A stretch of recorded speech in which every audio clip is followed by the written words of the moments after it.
Eu quero saudar todos os presentes, o doutor Gustavo Medeiro Mello, quem parabenizo pela brilhante palestra, colocou com muita propriedade o tema, o doutor Carlos Harten, que vai falar logo a seguir. Eu teria primeiro designado falar no painel anterior, mas com um compromisso que eu já tinha inadiável, houve um equipe na organização, me transferiram para este. Como esse eu seria o último a falar, mas já não posso ser, porque a Corte Especial, do qual eu sou membro, começa a 1h, são 15 para 1, eu pedi para falar agora e vou pedir desculpa ao Carlos por não poder assistir a sua palestra, que eu vou falar e vou para a Corte. Depois, certamente, ainda pagarei o valor de uma diária de spa para o Fischer, que vai me permitir perder alguns quilos por ter antecipado o horário da Corte. Mas é um prazer enorme. Eu queria fazer duas saudações muito especiais neste congresso. Primeiro, hoje eu sou professor de processo e sabe quem me influenciou?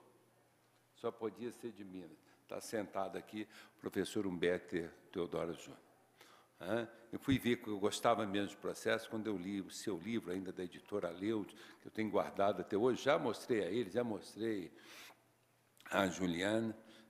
Foi o primeiro livro dele que eu li, foi o Processo Cautelar. O processo de conhecimento surgiu depois, veio ainda a execução. Humberto é não verdadeiramente só um jurista, era um grande juiz, um grande magistrado. Eu, por falta de espaço, tive que me desfazer, mas eu tinha um recorte, quando a imprensa oficial de Minas publicava, ainda no jornal físico, as suas decisões no Tribunal de Justiça de Minas. Era um desembargador brilhante, inovador, e que muito contribuiu para a grandeza do Tribunal de Justiça de Minas, que aqui hoje tem também o desembargador Rogério presente.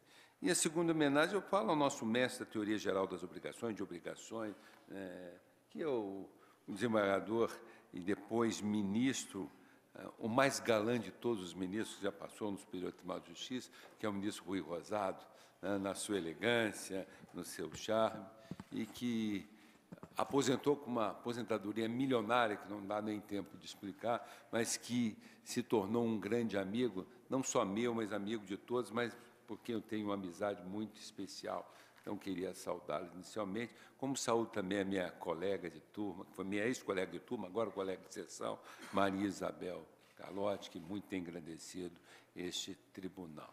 Eu acredito que não tem mais nenhum colega do STJ aqui.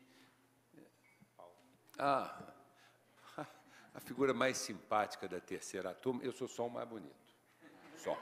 É a figura mais simpática que senta ao meu lado e muito me ensina em responsabilidade e consumidor, que é o ministro Paulo Itácio Sanseverino, com um amigo que eu considero um amigo, como diz Milton Nascimento, que a gente guarda do lado esquerdo do peito, do lado do coração, tal afinidade e admiração que eu tenho por ele. O que estava designado para eu falar é a teoria do interesse no contrato seguro e a jurisprudência do STJ. Jurisprudência do STJ em matéria de teoria do interesse, quase nada foi produzido. Então, eu vou falar um pouquinho, uma pincelada, sobre o que nós entendemos pela teoria do interesse, ou interesse no contrato de seguro. Já o Código Civil de 1881, o Código Civil português, estabelecia que o contrato de seguro apenas seria válido se aquele para quem ou em nome de quem o seguro fosse feito tivesse interesse na coisa ou no objeto, objeto seguro.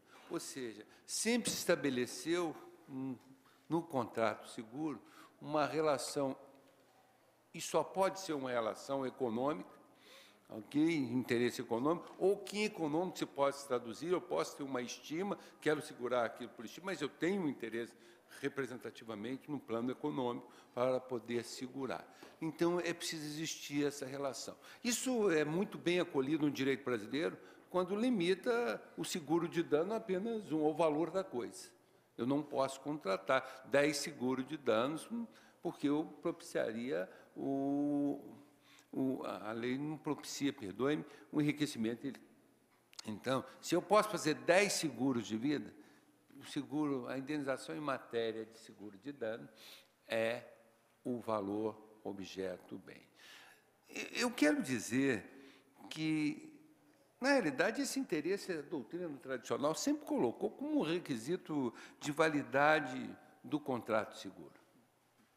Mais que de validade, alguns consideravam até de existência. Eu vou militar a validade. É preciso realmente existir uma ligação efetiva entre a pessoa e o bem segurado. É preciso que essa relação seja de um interesse, e um interesse naturalmente econômico para isso. É exatamente essa relação de interesse que tem que existir, que brota no contrato, que emerge no contrato de seguro, que o diferencia do contrato de jogo, Aqui no contrato, o seguro, se criou a figura do interesse exatamente para diferenciar do contrato de jogo ou jogo de azar.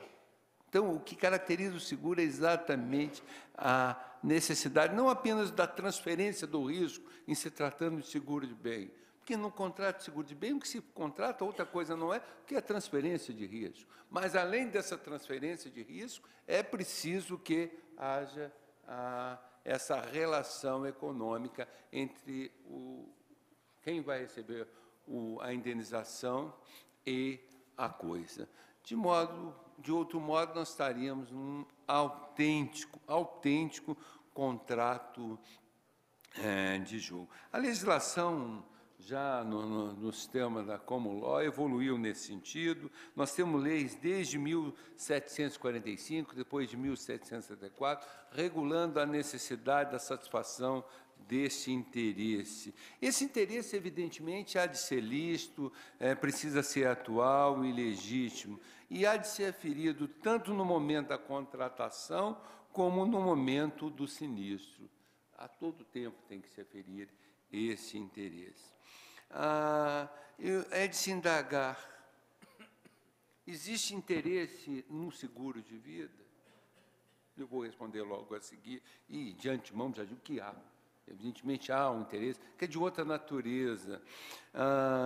O interesse, eu quero dizer que também rebater aqui, eu permito-me discordar dos autores portugueses, ele diz que esse interesse traduziria uma relação jurídica entre o beneficiário da indenização e a coisa. Não é verdade. Eu adoto o conceito de Pontes Miranda, eu só enxergo relação jurídica entre pessoas, seja jurídica, seja física. Eu não adoto a posição sufragada do nosso direito, que é minoritária, por Orlando Gomes, de que o interesse, que existiria uma relação jurídica entre o homem e o bem, como nos direitos reais, como no direito de propriedade. Ainda aí eu vejo que a relação jurídica estabelece entre o titular da propriedade, entre o proprietário, ou titular do domínio, e o restante da sociedade, que tem a obrigação, todos os demais mesmo, têm um dever de se abster de perturbar a posse do legítimo titular, o uso e o gozo por parte do seu titular. Portanto, eu não adoto essa posição portuguesa e acho que ela não é nem necessária para que se configure o interesse. O que nós precisamos, eu prefiro me colocar não na posição de uma relação jurídica, mas num plano da situação jurídica, ou seja, o proprietário do bem, ele tem uma situação, uma posição que lhe permite, nessa relação jurídica erga omnes da propriedade, que se estabelece com todos os demais, ele tem uma posição que lhe permite tirar proveito, usufruir da utilidade da coisa. É outro foco que eu dou. Mas o que é importante é que a pessoa possa usufruir dessa coisa para poder ter legítimo interesse no seguro. Portanto, o que se pode configurar em síntese como interesse é a extração de utilidade da coisa. se é possível extrair a utilidade da coisa, se é por parte de quem a detém, e não só se concede o seguro ao proprietário, mas de quem a detém ou de quem retira da coisa utilidade. Eu estou com um carro de um amigo emprestado, lógico que eu tenho interesse no seguro para eliminar o risco em caso de acidente. Eu tenho o capital para devolver, ou comprar outro, ou indenizar o amigo que me emprestou o carro. No seguro de dano, o interesse se traduz, nos termos do artigo 778, pelo valor do dano, ou seja, o interesse limita a indenização ao valor do bem segurado, que é o limite do dano.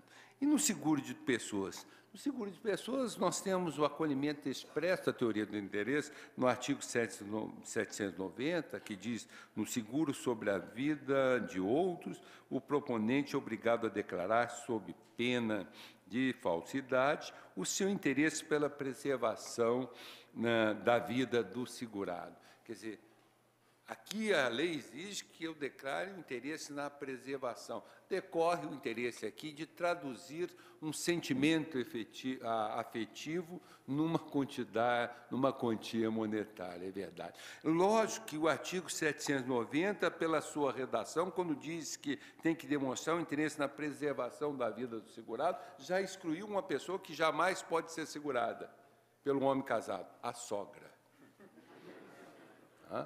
A sogra, realmente, pela literalidade do artigo 790, não fica bem segurado, porque se algum gerro disser que tem interesse na preservação da vida dela, nós vamos internar aqui como demente, porque não vai receber herança, e se ela for pobre e continuar viva, vai dar muita despesa. Você está rindo, você vai ser sogra, daqui a um tempo. Eu falo isso, mas eu adoro a minha sogra. Sempre fico bravo com ela quando a vejo caminhando no passeio.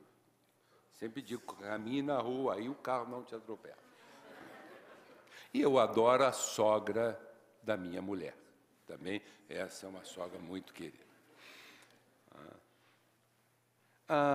O código também não poderia ser diferente, se tratando do interesse no seguro de vida, ele considera esse interesse presumido no caso de cônjuge, ascendente ou descendente do proponente. Tá certo? Olha bem, não fala da sogra. Então, com essas considerações, um interesse é um requisito de validade do contrato de seguro. Esse interesse se pode traduzir como extração da utilidade da coisa, encontra-se agasalhado não só na lei de seguro portuguesa, mas em todas as leis de seguro hoje, mas principalmente agasalhado no Código Civil. A propósito, eu espero que, em que pese o bom trato da matéria no Código Civil brasileiro, que a gente tenha uma lei especial de seguro. Eu acho que é um microsistema. O seguro vai ocupando um espaço enorme, participando cada vez mais do PIB brasileiro, o crescimento é grande. Há um espaço ainda muito grande de crescimento, há um espaço para crescimento, pela importância, pelo risco, pela mutualidade que envolve os contratos de seguro. Parece que é chegado o momento de nós termos uma lei mais específica, mais detalhada, que regulamenta melhor o contrato de seguro, reduzindo até o espaço de criatividade da jurisprudência, porque nem sempre os julgadores conseguem, e é normal que isso aconteça, pela tecnicalidade da matéria, compreende o risco que envolve esse tipo de contrato, como, por exemplo, alterações ou decisões que possam impactar o cálculo atuarial de apólice. Feitas essas considerações, eu agradeço muito o convite do Conselho da Justiça Federal, do Sérgio, o professor e ministro Paulo de Tarso Sanseverino, que é um dos organizadores, e ao presidente da mesa, meu colega Antônio Carlos, e a todos vocês presentes. Muito obrigado. Eu vou pedir licença para o Jaime retirar, porque eu tenho que ir direto para a